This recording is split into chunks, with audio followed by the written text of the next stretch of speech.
I don't know how this picture doesn't look all that great. So we'll just go with it.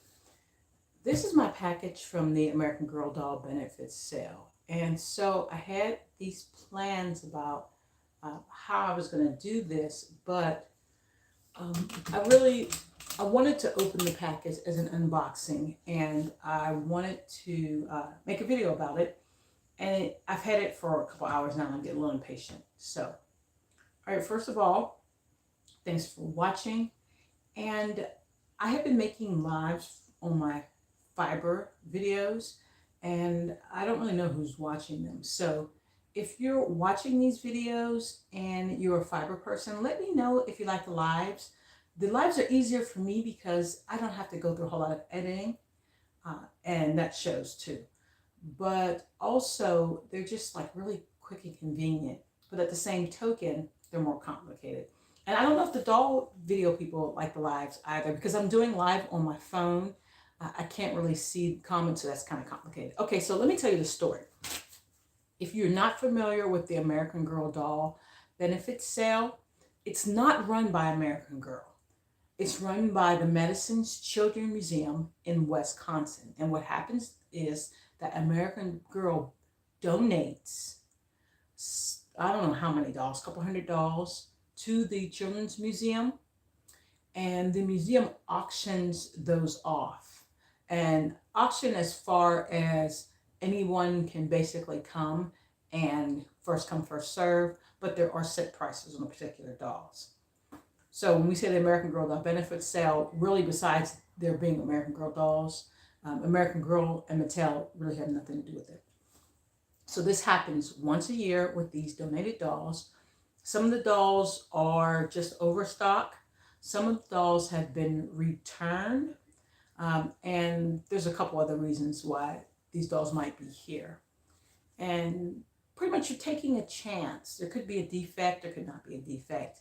But for the prices that the dolls are, especially if there's a doll that's been retired and you're looking for this doll, this is possibly a really good way to get the doll.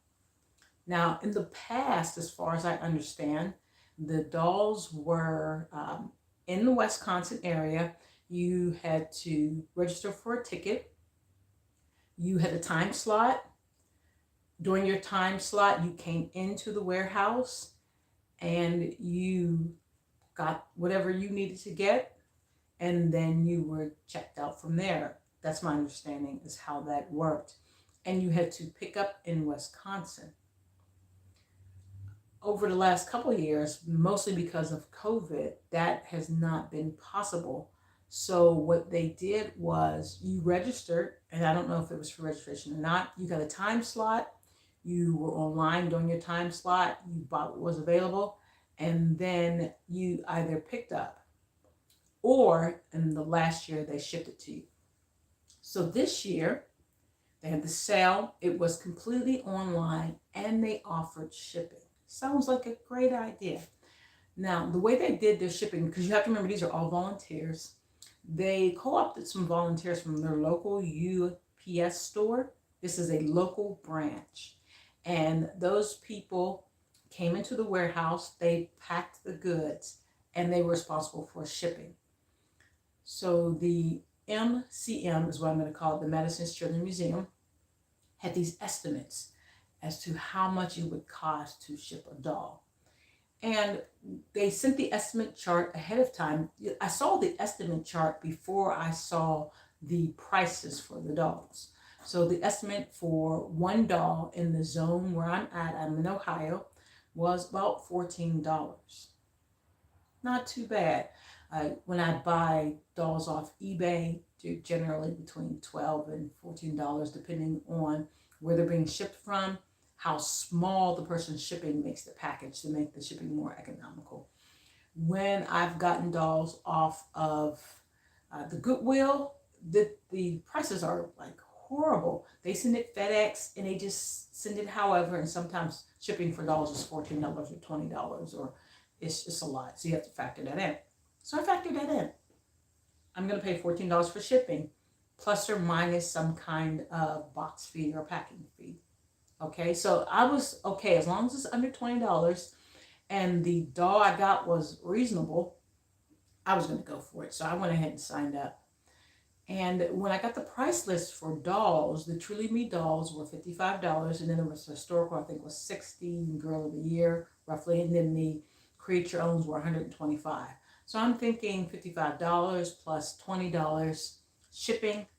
I'm still getting the doll cheaper that way than I would if it was possible to get them on AG. And of course, a lot of times we're talking about retired dolls here, dolls out of stock. So these dolls were not available on American Girl anyway. So it wasn't like I was going to be able to get them. Also, the dolls that I was looking for were much higher priced on eBay. So I'm still making out pretty well.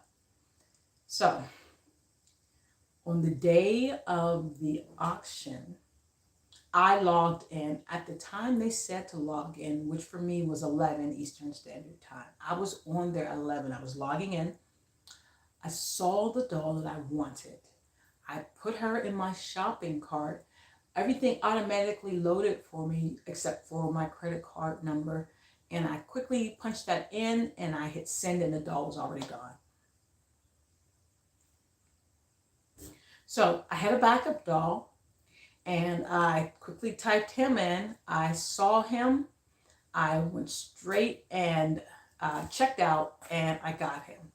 Which kind of leads me to believe that there was maybe only one or two available dolls, because basically that was 11 o'clock pretty much on the dot, 10 for, I think, the Central Time Zone, the Mountain Time Zone or whatever. But basically, as soon as we were supposed to be logged in, I logged in and that doll was gone. So there was a couple hundred people who knows trying to get one or two particular dolls, and they just flew out of the cart. So I mean, it is what it is.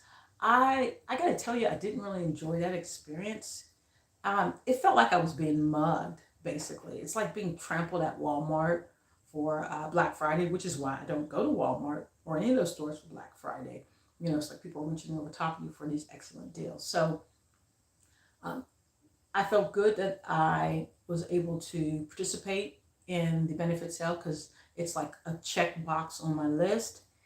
And it was for a good cause, but I really didn't like that, being snatched like that out of the cart. So just whatever. So this is the doll I got, and this is where the problem started. This is why I'm taking such a long explanation instead of just opening the box. That was on Thursday. On Friday morning, people in Facebook groups started saying that they were getting phone calls from the UPS store, and that the price for the shipping that they received was ridiculous shipping. Some people were paying, $60, $70 for 2 Truly Me's or something like that. And it just became a big problem. I mean, the groups were so mad.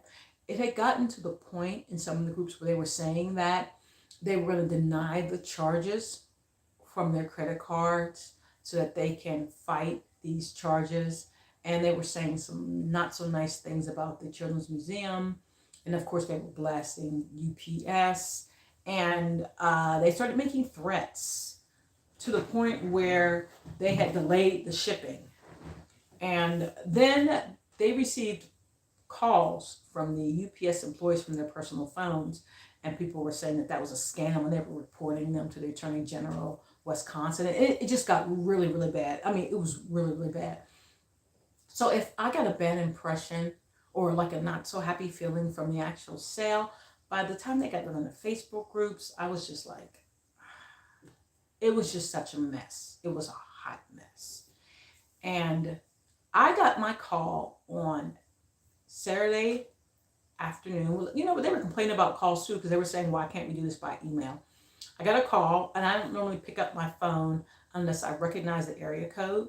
It was a 607 area code, Wisconsin, and it was a person at UPS, and they were polite, so I was polite, and they said it was going to be $17 for the shipping, $13 plus the $4 for the box fee. Whatever, I'm just going to pay for my shipping. That's not a terrible price, and I had already budgeted that. And so That was Saturday, and then I got a call Monday saying that it would go out for the shipping, and then I received a tracking number on last Wednesday, and so here it is. But if you had heard any inkling about the benefit sale, was wondering what was going on, or if you wanted to know what the experience was like, that's kind of what it was like. Now, like I said, it's possible that the doll that I got is somehow some type of defect. That is a known case. And I'm quite certain that this doll is going to have an extra bottom. We're going to look at that. Because the very first American Girl doll that I bought, oh, sorry about that light. The very first American Girl doll that I bought on eBay was sold to me full price. It turned out it was an Addie with an X on her bottom. So now that I know what I know, I kind of resent that. You know you bought that doll for a benefit sale for half price, and you sell it to me for full price like there's nothing wrong with it. So be wary, like when you're going on eBay and you see a doll in the box, you might want to ask if it has an X on the bottom, and they should disclose that. Like, I think that's wrong for any seller not to disclose that, because if there is a defect, then when you have the X on the bottom, you can't return it to AG for a free exchange or a free fix. Oh, this poor thing. So he's already fallen out of the box. And they did say that since it's possible that they are returned, that they may not be completely seated inside the box. So it's probably not structured. Okay, so I was looking for number 62. I think everybody on the planet was looking for number 62. She is a medium skin Snolly mold, and she is retired, so she's on the list of dolls that everybody's into. This right here, I get the box off.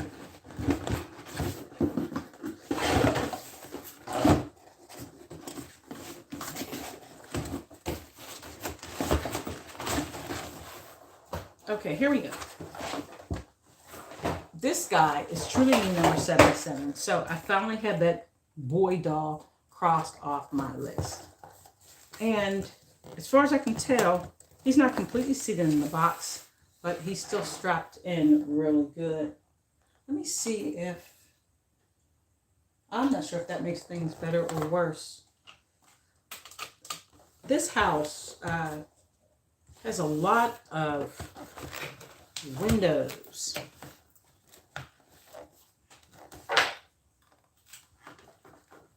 Which is why my filming angles are always so weird. Because it's really hard to find a spot where I can do this and not have a whole lot of glare.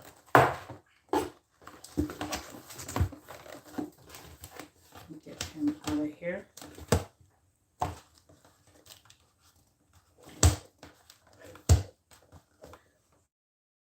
First thing I'm going to want to see is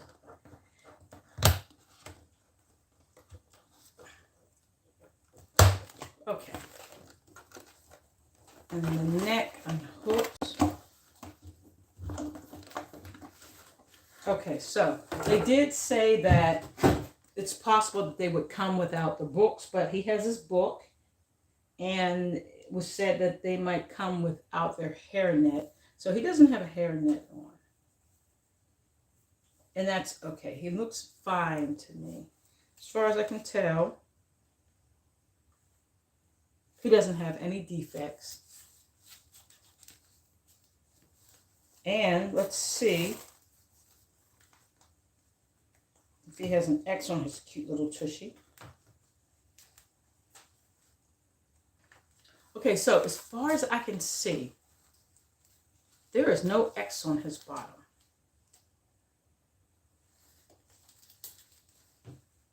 So that's something the group is going to want to know, because in the past they have put X's on every bottoms.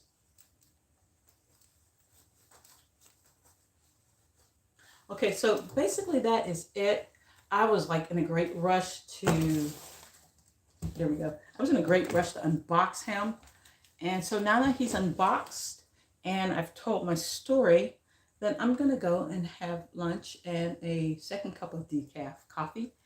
And then what I'll do is I'll compare him to Eddie because he has a modified Eddie mold.